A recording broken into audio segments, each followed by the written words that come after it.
think that's why I'm being lucky that I have shown my passion towards being participative towards business decisions, business goals, business plans, and vice versa. I think the management or the business is also keen that now, if we have human issues been taken care of, can he contribute to the business part of the story? So it's a win-win kind of all story. At times, I find few HRs are not having that bent of mind to go beyond HR. And then there are departments or functions or management things like you are kept carved out for HR related tasks. I think I've been lucky that I have that zeal to go beyond this boundary, and the management is giving me that leeway.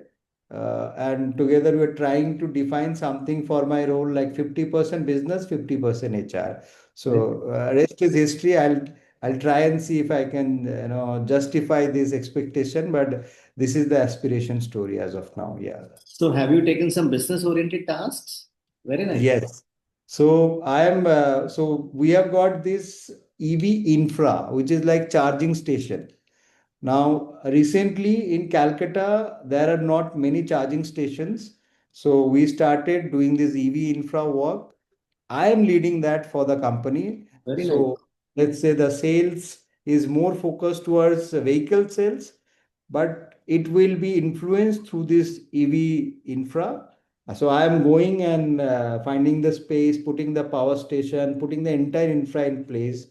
And whenever landlords are coming to meet me, I'm also telling them, would you like to be a dealer of this XYZ company? Very nice. So striking a conversation, business is helping me, everyone is helping me, and we are tasting success out. I think now, as I say in various forums, the common language is not English, but data. So data, I give a very different visualization to that. I tell my team, if I'm not around, you are managing a very tough stakeholder. You will be secured if you are data backed. It Very could be one. So that's how I'm changing the trying to get their mindset into data oriented culture. I put first thing first, being a young generation workforce CHRO, I did a lot of automation and asking everyone to do something on their own, looking at the data. How many leaves, how many attendance, what all is there. So data orientation is a universally accepted proposition, which I understand. It's very easy to make everyone understand.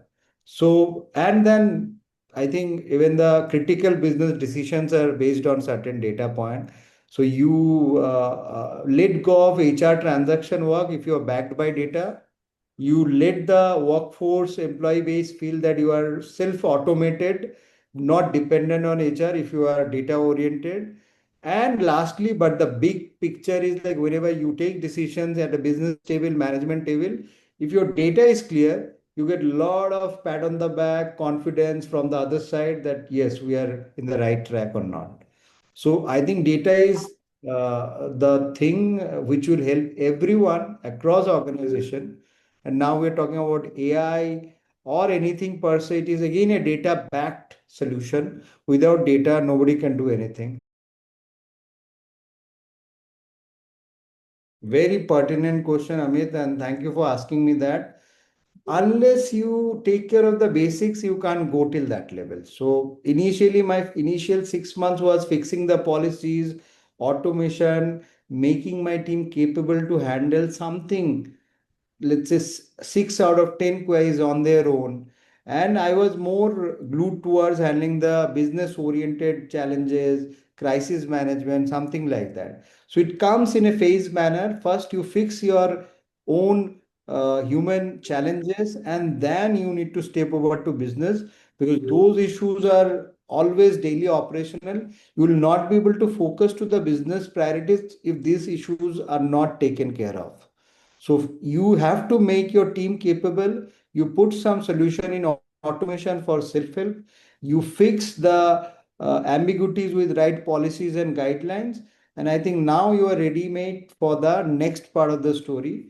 And then that's how you grow to the business. I would like to believe they should start seeing themselves as a business person, not a subject matter expert. Very nice. Because then we have inbuilt trust within the leadership. And this is very important because everyone works for their own objective of goals will not eventually help in the long run. It has to be business goal in the center. So at times I get a lot of requests from other businesses, let's do this. I explain them, I'm okay doing it, provided these are the challenges. What do you have to say about it? So then they think, then they find a middle ground. I find a middle ground. My team might say, like, we have bent a rule. I said, like, business orientation is very important. So we have to, rules are for facilitating business, not for, Correct. governing something. Correct. So my function heads are more likely to be business oriented. Leadership is more likely to be holistic. I don't those old school of thought, like my plant HR has got ample of opportunities to go to plant head. He doesn't need to come back to me for all every support. And vice versa, I told plant head, you are a local leader there, so you have to take all function all put together. That doesn't need to come as a subject matter expert query to me. So we create that camaraderie, that trust feeling between function. I think that is very important. So trust, secondly, business orientation over subject matter expert, and third, more importantly, I think future oriented. They have to see what is the business future, what is the new workforce thinking, what is the new technology coming in. They have to adapt. So if they are not adapting, they even if their intentions are good, they are not able to sustain for long.